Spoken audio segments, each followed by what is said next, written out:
আসসালামু আলাইকুম, আমি নাহিদ হাসান। আমার ইউটিউব চ্যানেল এবং ফেসবুক পেজ নার্সিং সলিউশনে আপনাকে স্বাগতম। আজকে আমরা কথা বলবো স্যাম্পলিং সম্পর্কে। স্যাম্পলিং শেখার জন্য তার আগে আমাদের কিছু টার্ম সম্পর্কে জানতে হবে। সেগুলো হচ্ছে পপুলেশন কি, টার্গেট পপুলেশন কি এবং স্যাম্পল কি। তো আমরা শুরু করি একটা এক্সাম্পলের মাধ্যম দিয়ে। পপুলেশন কি? একজন রিসার্চার যাদের উপর রিসার্চ করতে আগ্রহ, ইন্টারেস্টেড, প্রত্যেকেই হবে পপুলেশন। যেমন মনে করেন একজন রিসার্চার যে বাংলাদেশের নার্সিং স্টুডেন্টদের মেন্টাল হেলথ কেমন এই বিষয়ে রিসার্চ করতে চান, তাহলে আমাদের পপুলেশন হবে বাংলাদেশের প্রত্যেকটা নার্সিং স্টুডেন্ট। কিন্তু রিসার্চার এখন চাচ্ছেন শুধুমাত্র ঢাকা সিটির ভিতরে সেই রিসার্চটা করবে, তাহলে আমাদের টার্গেট পপুলেশন হবে ঢাকা সিটির ভিতরে প্রত্যেকটা নার্সিং স্টুডেন্ট। এবং ঢাকা সিটির ভেতরে মনে করেন 4,000 নার্সিং স্টুডেন্ট আছে, কিন্তু রিসার্চারের পক্ষে 4,000 স্টুডেন্টের কাছে গিয়ে ডাটা কালেক্ট করা কিন্তু সম্ভব নয়। তখন রিসার্চার কি করেন, একটা টেকনিক বা প্রসেসের মাধ্যমে ওই 4,000 স্টুডেন্টের ভিতর থেকে কিছু পরিমাণ স্টুডেন্ট বেছে নেন রিসার্চ করার জন্য। যে সকল স্টুডেন্ট গুলো বেছে নিলেন সেই স্টুডেন্ট গুলো হবে স্যাম্পল, এবং যেই টেকনিক বা প্রসেসের মাধ্যমে বেছে নিল সেটা হবে স্যাম্পলিং। আশা করি এই টার্মগুলো সম্পর্কে আমি বোঝাতে পেরেছি। তাহলে স্যাম্পলিংটা আমাদের কি হবে, যে sampling is a process by which a researcher select sample from the target population. মানে টার্গেট পপুলেশন থেকে স্যাম্পল বেছে নিল একটা টেকনিকের মাধ্যমে। যে টেকনিকের মাধ্যমে বেছে নিল সেই টেকনিকটাকেই আমরা বলছি স্যাম্পলিং। এখন আমরা স্যাম্পলিং এর টাইপ সম্পর্কে জানবো। স্যাম্পলিং এর টাইপস হচ্ছে মূলত দুই প্রকার, একটা হচ্ছে প্রবাবিলিটি স্যাম্পলিং, আরেকটা হচ্ছে নন প্রবাবিলিটি স্যাম্পলিং। তো প্রবাবিলিটি এবং নন প্রবাবিলিটি স্যাম্পলিং এর ভিতরে অনেকগুলো ভাগ আছে। তো আমরা আগে জানবো প্রবাবিলিটি স্যাম্পলিং কি আর নন প্রবাবিলিটি স্যাম্পলিং কি। প্রবাবিলিটি স্যাম্পলিংটা হলো যেখানে মানে টার্গেটেড পপুলেশনের ভিতর প্রত্যেকটা এলিমেন্ট বা প্রত্যেক মেম্বারেরই স্যাম্পল হিসেবে সিলেক্ট হওয়ার চান্স থাকে, সেটা হচ্ছে প্রবাবিলিটি স্যাম্পলিং। আর যেখানে প্রত্যেক মেম্বারের সিলেক্ট হওয়ার চান্স থাকে না সেটা হবে নন প্রবাবিলিটি স্যাম্পলিং। আমি এখানে ডেফিনেশনে লিখেছি, each element of the population has equal opportunity or probability to be selected as a member of the sample. মানে প্রত্যেক মেম্বারের ইকুয়াল অপরচুনিটি বা প্রবাবিলিটি থাকবে স্যাম্পল হিসেবে সিলেক্ট হওয়ার, সেটা হচ্ছে প্রবাবিলিটি স্যাম্পলিং। উদাহরণ দিলে ক্লিয়ার হবেন। মনে করেন একটি ক্লাসে 20 জন স্টুডেন্ট আছে। এখন রিসার্চার চাচ্ছেন এই 20 জন স্টুডেন্টের ভিতর থেকে একজন স্টুডেন্ট বেছে নেবেন স্যাম্পল হিসাবে। তাহলে প্রবাবিলিটি স্যাম্পলিংটা কেমন হতে পারে? প্রবাবিলিটি স্যাম্পলিংটা হতে পারে এমন যে 20 জন স্টুডেন্টকে 1 থেকে 20 লেখা পর্যন্ত 20টা টোকেন দিলেন, এবং 1 থেকে 20 লেখা পর্যন্ত 20টা টোকেন রিসার্চার একটা বক্সের ভিতরে রাখলেন। রাখার পরে আন্দাজে একটা টোকেন তুললেন, কিছুটা লটারির মতন। যার নাম উঠলো রিসার্চার তাকে স্যাম্পল হিসেবে বেছে নিলেন। তাহলে এই 20 জন যে মেম্বার ছিল প্রত্যেকের কিন্তু একটা চান্স ছিল স্যাম্পল হিসেবে হওয়ার, কারণ রিসার্চার তো আন্দাজে তুলেছেন, কত নাম্বার সংখ্যা উঠবে সেটা তো রিসার্চার জানেন না। তো প্রবাবিলিটি স্যাম্পলিং এ এরকম প্রত্যেকের অপরচুনিটি থাকে যে স্যাম্পল হিসেবে চান্স পাওয়ার, সেটা হচ্ছে আমাদের প্রবাবিলিটি স্যাম্পলিং। এবং এখানে ইকুয়াল অপরচুনিটি বা প্রবাবিলিটি থাকবে। তাহলে এখানে ইকুয়াল প্রবাবিলিটি কি হবে, 1/20। মানে প্রত্যেকটা স্টুডেন্টেরই স্যাম্পল হিসাবে সিলেক্ট হওয়ার সম্ভাবনা থাকে। এবং নন প্রবাবিলিটি স্যাম্পলিং এর ভিতরে কি হবে, ঠিক এর উল্টাটা, যে নন প্রবাবিলিটি স্যাম্পলিং এর ভিতরে প্রত্যেক এলিমেন্ট বা প্রত্যেক মেম্বার এই সুযোগ সুবিধাটা পাবে না স্যাম্পল হিসেবে চান্স পাওয়ার। তাহলে উদাহরণ দিলে বুঝতে পারবেন, এই 20 জন স্টুডেন্টের ভিতরে মনে করেন 15 জন হচ্ছে মেয়ে এবং 5 জন হচ্ছে ছেলে। এবং রিসার্চার বলল যে আমি এই 20 জনের ভিতরে শুধুমাত্র ছেলে আছে যতজন, ছেলের ভিতর থেকে, মানে একজন রিসার্চার বলল এই ক্লাসের ভিতরে, ক্লাস স্টুডেন্ট আছে 20 জন, এই ক্লাসের ভিতর থেকে একজন ছেলেকে আমি স্যাম্পল হিসাবে নেব। তাহলে 20 জনের ভিতরে ছেলে আছে কয়জন, 5 জন। স্যাম্পল নেবে কয়জন, একজন। তাহলে এই 5 জনের ভিতরে যে কোনো একজন স্যাম্পল হিসাবে উঠবে, তাহলে এর প্রবাবিলিটি হচ্ছে 1/5। কিন্তু রিসার্চার বলেছেন শুধুমাত্র ছেলে নেবেন, মেয়ে কিন্তু রিসার্চার নেবেন না। তাহলে মেয়েদের প্রবাবিলিটি, 15 জন মেয়ে ছিল, মেয়েদের প্রবাবিলিটি কত হবে? মেয়েদের প্রবাবিলিটি হবে 0। তাহলে এখানে কি 20 জন স্টুডেন্টের ভিতরে প্রত্যেকেই কি সুযোগ পেলো না, কারণ মেয়েদের তো নিলই না, শুধু নিল ছেলেদের। তাহলে এখানে কি ইকুয়াল অপরচুনিটি বা প্রবাবিলিটি সমান হলো না। তাই এইগুলো হবে নন প্রবাবিলিটি স্যাম্পলিং। প্রবাবিলিটি স্যাম্পলিং এ ইকুয়াল অপরচুনিটি হবে সমান, এবং নন প্রবাবিলিটি স্যাম্পলিং এ ইকুয়াল অপরচুনিটি বা প্রবাবিলিটি সমান হবে না। এখন আমরা প্রবাবিলিটি স্যাম্পলিং এর প্রথম যে স্যাম্পলিংটা ছিল র্যান্ডম স্যাম্পলিং, সেই সম্পর্কে জানবো। র্যান্ডম স্যাম্পলিং হওয়ার জন্য কিছু শর্ত আছে, সেগুলো হচ্ছে ইট is conducted when the population is homogeneous. মানে যখন পপুলেশনের প্রত্যেকটা মেম্বার বা পপুলেশনটা একই রকম হবে, তখন আমরা এই র্যান্ডম স্যাম্পলিংটা করতে পারবো। এবং এই র্যান্ডম স্যাম্পলিং তখনই করতে পারবো যখন আমাদের পপুলেশনটা হবে ভেরি স্মল, খুব ছোট, তখন আমরা এই ধরনের স্যাম্পলটা করতে পারবো। এবং ইট ইজ কন্ডাক্টেড, এটা করা খুবই সহজ। তো আমরা একটা এক্সাম্পলের মাধ্যমে এটা শিখি। তো এক্সাম্পলটা আমরা মনে করেন একটি ক্লাসে 100 জন স্টুডেন্ট আছে। ধরে নিন একটি ক্লাসে 100 জন স্টুডেন্ট আছে।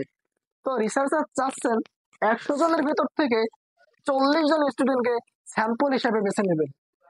তাহলে এটা যদি র্যান্ডম স্যাম্পলিং হয়, তাহলে রিসার্চার কি করতে পারেন, যে 100 জনকে 1 থেকে লেখা 100 পর্যন্ত টোকেন দিয়ে দিলেন, এবং 1 থেকে লেখা 100 পর্যন্ত টোকেন একটি বক্সের ভিতরে নিয়ে সে আন্দাজে 40 জনের নাম তুললেন, মানে 40টা টোকেন তুললেন। মনে করেন যে একটা টোকেন তোলার পরে বললো যার কাছে 6 আছে সে আমার স্যাম্পল। আবার আরেকটা টোকেন তুললো, যার কাছে 10 আছে সে আমার স্যাম্পল, যার কাছে 11 আছে সে আমার স্যাম্পল, যার কাছে 12 আছে সে আমার স্যাম্পল। মানে তিনি যে রিসার্চার যে তুলছেন, কত নাম্বার উঠবে সেটা কিন্তু রিসার্চার জানে না। যে কেউ উঠতে পারে, 100 জনের ভিতরে যে কারো নাম্বার উঠতে পারে, যার নাম্বার উঠবে সে আমার হবে স্যাম্পল। এমন ভাবে 40 জনকে রিসার্চার নিবেন। তাহলে এই 100 জন মেম্বারের ভিতরে প্রত্যেকেই কিন্তু এই সুযোগটা পাচ্ছেন। কি সুযোগটা পাচ্ছেন? যে প্রত্যেকের স্যাম্পল হিসাবে হওয়ার একটা চান্স সে পাচ্ছে। তাই এটা হচ্ছে র্যান্ডম স্যাম্পলিং, মানে র্যান্ডমলি তুলছে। এবং এটাই কিন্তু প্রবাবিলিটি স্যাম্পলিং এর ভিতরে, যেখানে প্রত্যেকটা মেম্বারের ইকুয়াল অপরচুনিটি বা প্রবাবিলিটি সমান হবে স্যাম্পল হিসাবে হওয়ার জন্য। এখানে কিন্তু এই শর্তটাও এটা মেনটেন করছে। তো প্রবাবিলিটি স্যাম্পলিং এর ভিতরে প্রথমে আমরা র্যান্ডম স্যাম্পলিংটা শিখলাম। ডাবল স্যাম্পলিং কি? আগেই বলে রাখি, ডাবল স্যাম্পলিং কে কিন্তু ডাবল র্যান্ডম স্যাম্পলিং ও বলা হয়। এই নামটার মাধ্যমেই কিন্তু আপনারা বুঝতে পারছেন যে বিষয়টা কেমন। মানে র্যান্ডম স্যাম্পলিং কে আমরা মানে পপুলেশন থেকে র্যান্ডম স্যাম্পলিং এর মাধ্যমে একটা স্যাম্পল বেছে নেব, এবং যে স্যাম্পলটা বেছে নিলাম সেখান থেকে আবার র্যান্ডম স্যাম্পলিং এর মাধ্যমে কিছু স্টুডেন্ট বেছে নেব। সেটাই হচ্ছে র্যান্ডম স্যাম্পলিং, মানে সেটাই হচ্ছে ডাবল স্যাম্পলিং। তো কি করতে হবে? 2 টাইমস র্যান্ডম স্যাম্পলিং, মানে 2বার আমরা র্যান্ডম স্যাম্পলিং করব double sampling A. It is conducted when the population is homogeneous, মানে এখানে পপুলেশনটা একই রকম হতে হবে এবং ভেরি স্মল হতে হবে। তো আমরা একটা এক্সাম্পল দিলে ভালো মতো বুঝতে পারবো। আমরা র্যান্ডম স্যাম্পলিং এ এক্সাম্পল দিয়েছিলাম যে 100 জন স্টুডেন্টের ভিতর র্যান্ডম স্যাম্পলিং এর মাধ্যমে রিসার্চার 40 জন স্টুডেন্টকে স্যাম্পল হিসেবে বেছে নিলেন। কারণ 40 জন স্টুডেন্টকে স্যাম্পল হিসেবে বেছে নিলেন। এখন এই 40 জন স্যাম্পল স্টুডেন্টকে বেছে নিলেন, এই 40 জনের ভিতরে আবার র্যান্ডম স্যাম্পলিং এর মাধ্যমে 20 জন স্টুডেন্ট বেছে নিলেন।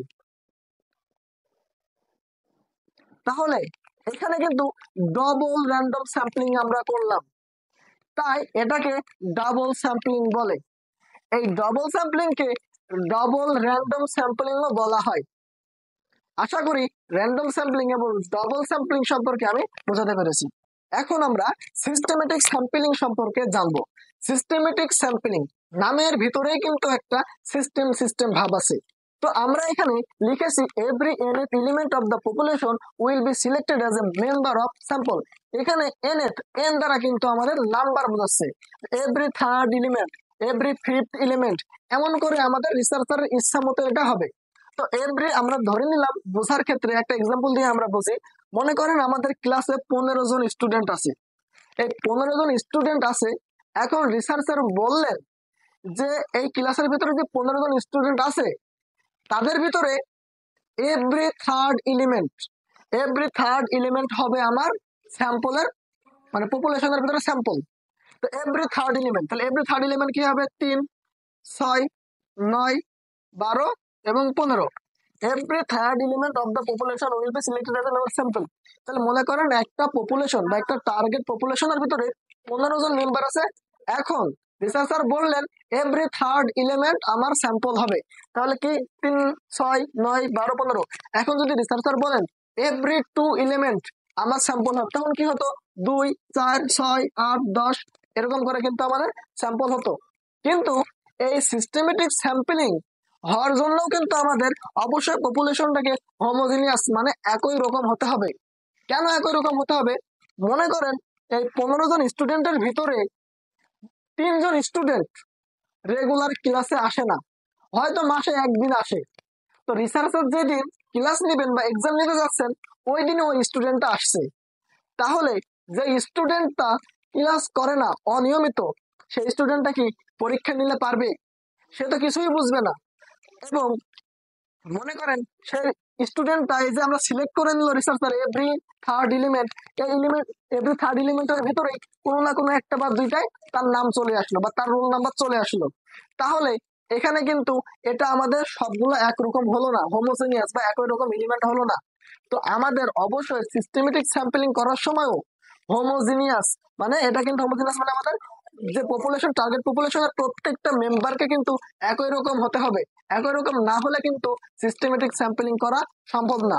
এবং সিস্টেমেটিক স্যাম্পলিংটাও কিন্তু ভেরি স্মল মানে খুব কম সংখ্যা পপুলেশনের ভিতরে কিন্তু এই সিস্টেমেটিক স্যাম্পলিংটা করা হয়। তো আমরা এখন পর্যন্ত 3টা স্যাম্পলিং শিখলাম। মানে প্রবাবিলিটি স্যাম্পলিং এর ভিতরে আমরা শিখলাম প্রথমে র্যান্ডম স্যাম্পলিং, ডাবল স্যাম্পলিং এবং সিস্টেমেটিক স্যাম্পলিং, যেখানে সবসময় আমাদের homogeneous, it is conducted by homogeneous মানে পপুলেশনটা আমাদের একই রকম হতে হবে। এখন প্রশ্ন হতে পারে যদি পপুলেশনটা হোমোজিনাস না হয়ে হেটেরোজিনাস হয়, পপুলেশনটা যদি আলাদা আলাদা হয়, তখন কি আমরা যে স্যাম্পলিং করতে পারবো না? তখন আমরা কিভাবে স্যাম্পলিং করব? এখন আমরা সেটা শিখবো। এখন আমরা স্টাডিফাইড স্যাম্পলিং সম্পর্কে জানবো। এর আগের স্যাম্পলিং গুলোতে আমরা দেখছিলাম যে আমাদের পপুলেশন যদি হেটেরোজিনাস মানে ভিন্ন ভিন্ন হয় তখন কিন্তু আমাদের স্যাম্পলিং গুলা হচ্ছিল না। তো এই সমস্যাটা সমাধান করার জন্য কিন্তু আমাদের স্টাডিফাইড স্যাম্পলিং আছে। তো স্টাডিফাইড স্যাম্পলিং করার জন্য কিন্তু আমাদের পপুলেশনটা অবশ্যই হেটেরোজিনাস হতে হবে, মানে পপুলেশনের এলিমেন্টটা আলাদা হতে হবে। যেমন আমরা এক্সাম্পল দিয়ে শিখি। মনে করেন একটা ক্লাসরুমে 1000 জন স্টুডেন্ট আছে, 1000 জন স্টুডেন্ট আছে এবং রিসার্চার বলল যে 1000 জন স্টুডেন্টের ভেতরে ছেলে এবং মেয়েদের ভেতর কাদের মেন্টাল হেলথ ভালো, ছেলে এবং মেয়েদের ভেতর কাদের মেন্টাল হেলথ ভালো। মনে করেন 1000 জন স্টুডেন্টের ভেতরে ছেলে আছে 400 জন আর মেয়ে আছে 600 জন। এখন রিসার্চার রিসার্চ করবেন এই 1000 জন স্টুডেন্টের ভিতর, কিন্তু রিসার্চটা করবেন শুধু 10% স্টুডেন্ট নিয়ে। স্টুডেন্ট কত করবে? 1000 স্টুডেন্ট আছে কিন্তু রিসার্চ করবে শুধু 10% স্টুডেন্ট নিয়ে। তাহলে 10% স্টুডেন্ট নিয়ে, এটা হলো আমাদের কন্ডিশন। তো আমরা এখন সিস্টেম ওয়াইজ যদি আসি, it is conducted when population is heterogeneous. এখানে ছেলেও আছে মেয়েও আছে, তার মানে কি আমাদের এটা আলাদা, পপুলেশন সব সেম না। এখন কি বলছে? Researcher divides into the whole population into strata. Strata মানে হচ্ছে স্তর, মানে কত ধরনের ভাগ আছে, কত ধরনের ভাগ আছে। যেমন এখানে স্টারটা হচ্ছে ছেলে এবং মেয়ে। এখানে আমাদের পপুলেশন দুই ভাবে আছে, একটা ছেলে আর মেয়ে। তাহলে স্টারটা আমাদের কি হবে? ছেলে হবে একটা স্টারটা, মেয়ে হবে একটা স্টারটা। দুই ভাগে আমরা ভাগ করলাম। ছেলে আছে 400 জন, মেয়ে আছে 600 জন। এবং then he selects the sample according to the proportion of the population from each strata. এখন বলছে যে আমাদের এই যে ইচ স্টারটা মানে ছেলে এবং মেয়েদের ভেতর থেকে আমাদের একটা যে ভাগ করে নিতে হবে। কতটুকু ভাগ করে নিব, কতটুকু অংশ নেব? যে রিসার্চার আগে বলেছে যে 1000 স্টুডেন্টের ভিতরে আমরা 10% স্যাম্পল নেব। তাহলে 10% বলতে 1000 জনের ভিতরে কয়জন বোঝায়? 100 জন বোঝায়। 100 জন বোঝায়, মানে 100 জনের ভিতর থেকে কতজন নিব?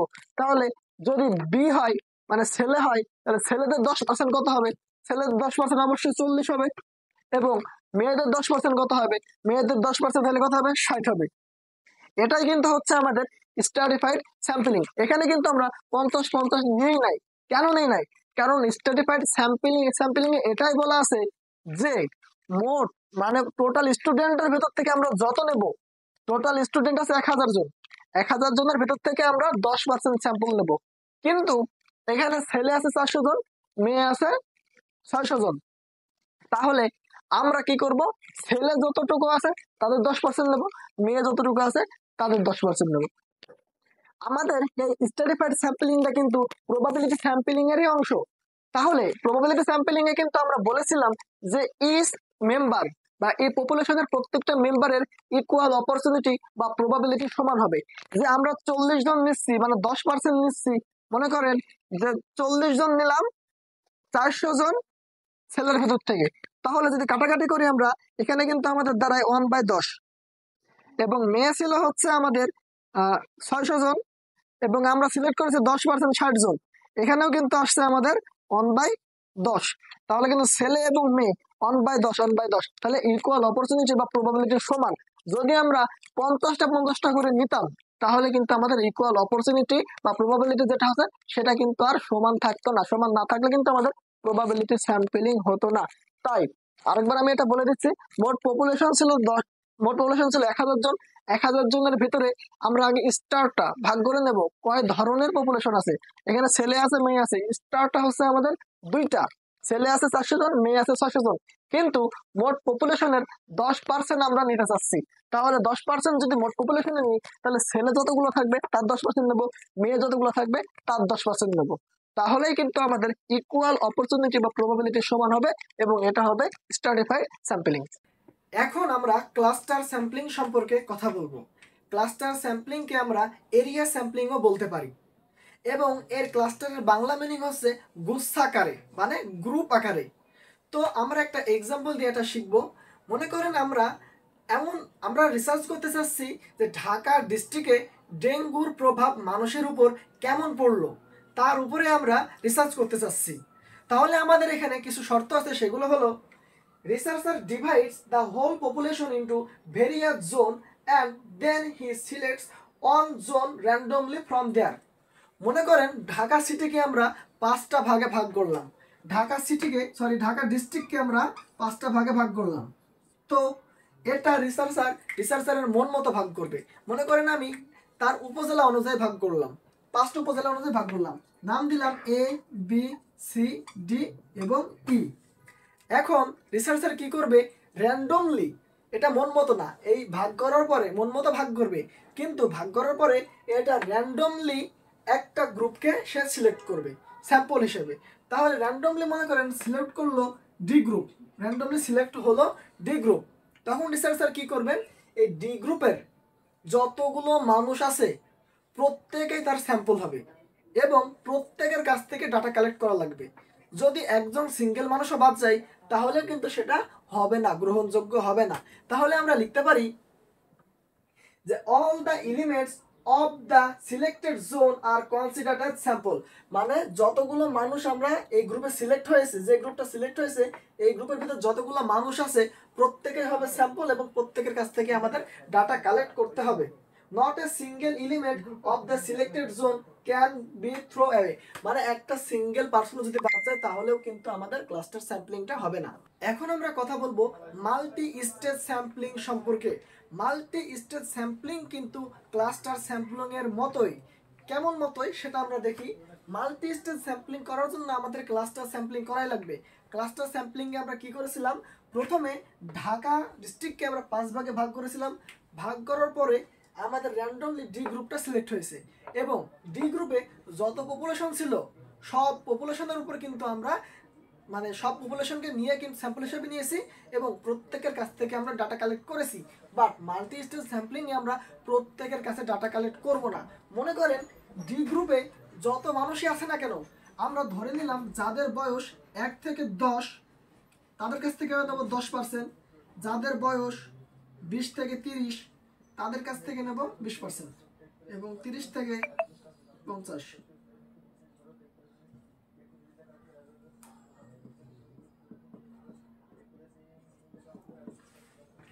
মনে করেন আমাদের যে র্যান্ডমলি ডি গ্রুপ সিলেক্ট করে নিয়েছি, ডি গ্রুপের ভিতরে 1 থেকে 10 বছর বয়স যাদের, তাদের নিলাম 10%, এবং 20 থেকে 30 বছর বয়স তাদের নিলাম 10%, 30 থেকে 50 বছর বয়স যাদের তাদের থেকে নিলাম 10%। আমরা যে এই যে প্রথমে একটা স্টেজ করলাম, পরে আরেকটা স্টেজে আমরা এই যে ভাগ করে নিচ্ছি, এইগুলাই কিন্তু হচ্ছে multi stage sampling. Cluster sampling এ আমরা কি করেছি, র্যান্ডমলি একটা গ্রুপ সিলেক্ট হওয়ার পরে সব পপুলেশনের থেকে আমরা ডাটা কালেক্ট করেছি। বাট মাল্টি স্টেজ স্যাম্পলিং এ আমরা সব পপুলেশনের কাছে ডাটা কালেক্ট না করে আমরা যে পার্সেন্টেজ দিয়েছি, এরকম বিভিন্ন স্টেজ হতে পারে যে এই যে আমাদের ক্লাস্টার গ্রুপে যে গ্রুপটা সিলেক্ট হবে সেটা থেকে কিন্তু আমরা আবার বিভিন্ন স্টেজ তৈরি করবো, যেমন আমরা বিভিন্ন কিন্তু আবার ধাপ তৈরি মানে নিয়েছি, এবং বিভিন্ন পরিমাণে কিন্তু আমরা ডাটা এখান থেকে কালেক্ট করতেছি বিভিন্ন পপুলেশনের কাছ থেকে। এটাই হচ্ছে আমাদের মাল্টি স্টেজ স্যাম্পলিং। আমরা এতক্ষণ যে স্যাম্পলিং গুলো দেখলাম সেগুলো ছিল প্রবাবিলিটি স্যাম্পলিং। এখন আমরা যে স্যাম্পলিংটা শুরু করছি জাজমেন্টাল স্যাম্পলিং, এখান থেকে হচ্ছে আমাদের নন প্রবাবিলিটি স্যাম্পলিং শুরু। তো নন প্রবাবিলিটি স্যাম্পলিং এর ভিতরে জাজমেন্টাল স্যাম্পলিং বলতে কি বোঝায় আগে বলে রাখি। জাজমেন্টাল স্যাম্পলিং কে কিন্তু পারপোসিভ স্যাম্পলিংও বলা হয়। এটা হচ্ছে রিসার্চার তার জাজমেন্ট দিয়ে তার এক্সপেরিয়েন্সে যে সিলেক্ট করবে স্যাম্পলকে সেটাই হবে জাজমেন্টাল স্যাম্পলিং। উদাহরণস্বরূপ একটি ক্লাসে 50 জন স্টুডেন্ট আছে। রিসার্চার চাচ্ছেন যে স্টুডেন্টের ভিতরে যাদের বাবা মা উভয়ই চাকরি করে তাদের পড়ালেখার অবস্থা কেমন।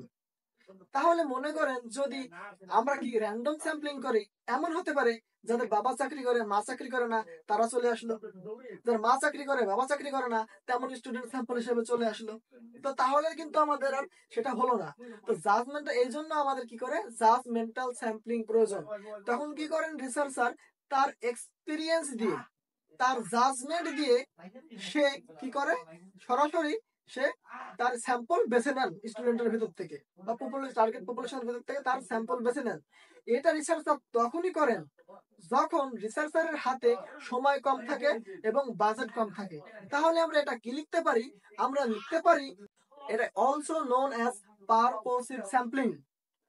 এবং here researcher selects sample by his own judgment.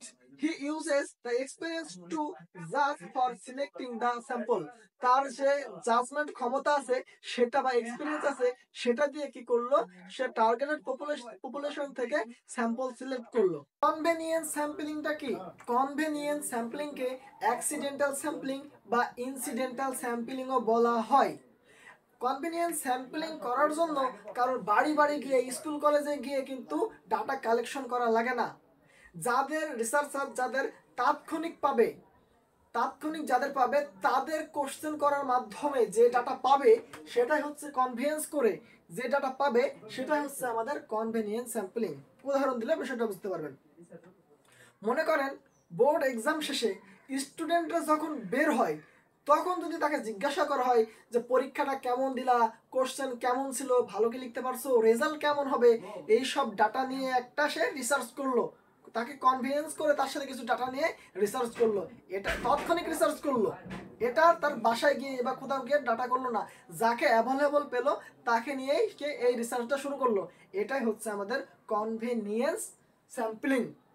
তাহলে আমরা কি লিখতে পারি, আমরা লিখতে পারি also known as accidental sampling or incidental sampling. Researcher collect sample from those who are available at the time, those who are first are considered as sample. মানে যাকে আমরা ফার্স্ট প্রথমে পাবো তার সাথে আমরা কি ডাটা কালেক্ট করে আমরা আমাদের রিসার্চ শুরু করবো। এটাই হচ্ছে কনভেনিয়েন্স স্যাম্পলিং। এখন আমরা জানবো কোটা স্যাম্পলিং কি। কোটা মানে কিন্তু আগে থেকে আমরা বুঝতে পারছি যে কোথায় থেকে কত পার্সেন্ট আমরা নিব সেটা কিন্তু ফিক্সড থাকবে। তো আসুন আমরা একটা এক্সাম্পল দিয়ে শিখি। মনে করেন আমাদের ক্লাসরুমে স্টুডেন্ট আছে 1000 জন, এবং 1000 জন স্টুডেন্টের ভিতরে ছেলে আছে 200 জন এবং এবং মেয়ে আছে হচ্ছে আমাদের 800 জন। এখন রিসার্চার আগে থেকে সিলেক্ট করে রেখেছে যে আমরা ছেলেদের থেকে নেব 80% ছেলে নেব আর 20% মেয়ে নেব। এটা রিসার্চার কি করেছেন, আগে থেকে সিলেক্ট করে রেখেছেন। যদি 80% ছেলে নিই তাহলে আমাদের কত হবে, 80% ছেলে নিয়ে যদি আমরা নিই তাহলে আমাদের 160 জন, এবং 80% যদি আমরা ছেলে নিই তাহলে 120 জন, আর 20% যদি আমরা মেয়ে নিই তাহলে কত হবে, মেয়েও হবে আমাদের 160 জন।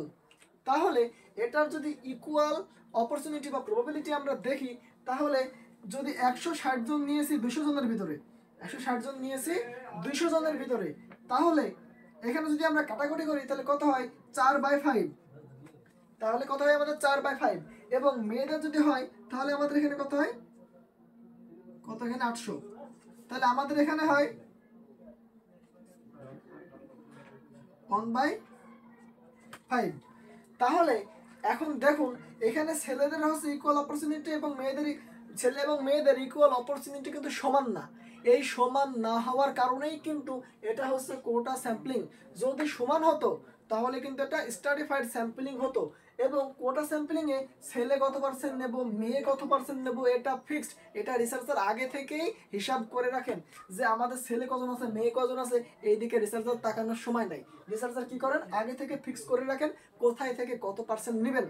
আর যদি আমরা রিসার্চার যদি কি করতো, ছেলে কত পার্সেন্ট আছে কত আছে মেয়ে কত আছে সেই অনুযায়ী সেই অনুপাত অনুযায়ী যদি পার্সেন্টেজ নিত, যে ছেলে নেবো 20% মেয়ে নেবো 80%, এই অনুপাত অনুযায়ী যদি নিতেন, এবং তখন কিন্তু আমাদের এই ইকুয়াল অপরচুনিটি সমান হতো, আর তখন সেটা হতো স্ট্রাটিফাইড স্যাম্পলিং।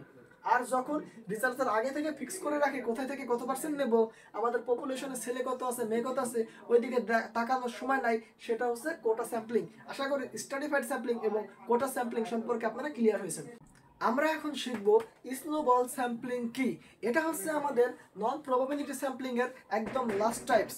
তো আমরা স্নোবল স্যাম্পলিং এর ভিতরে কিভাবে শিখতে পারি, এটা হচ্ছে ধারাবাহিকতা হিসাবে কাজ করবে, যে একটার কারণে আরেকটা। যেমন মনে করেন একটা ক্লাসে 10 জন স্টুডেন্ট, একটা ক্লাসে 100 জন স্টুডেন্ট আছে, তো কিছু স্টুডেন্ট কি করছে, একটু মারামারি করছে। তো আমাদের প্রিন্সিপাল ডাকছে, ডাকার পরে একজনকে পেয়েছে, একজনকে স্টুডেন্ট পেয়েছে, একজনকে পেয়েছে। এখন বলছে তুই বল কে কে মারামারি করছে। তো বললো স্যার অমক আর অমক মারামারি করছে। তো এই দুজনকে আবার জিজ্ঞাসা করলো যে আর কে কে জড়িত ছিল। সে বললো ছিল আরেকজন ছিল, আরেকজন ছিল, আরেকজন ছিল। সে বললো আরেকজন ছিল, আরেকজন ছিল, আরেকজন ছিল। এই যে একটা সেকলের মতো কাজ করছে, এক থেকে মানে একটা স্নো বল মানে একটা সেকলের মতো কাজ করছে, একের পর একে মানে তথ্য বেরিয়ে আসছে। এটাই কিন্তু হচ্ছে স্নো বল স্যাম্পলিং। পরবর্তীতে আমরা এগুলো নিয়ে আরো ডিটেলস আলোচনা করব, সময় কম থাকার কারণে খুব দ্রুত এইগুলো নিয়ে আমি আলোচনা করলাম। তো এগুলো নিয়ে পরবর্তীতে আরো বিস্তারিত আলোচনা করব। যদি আমাদের ভিডিওগুলো ভালো থাকে অবশ্যই আমাদের পাশে থাকবেন।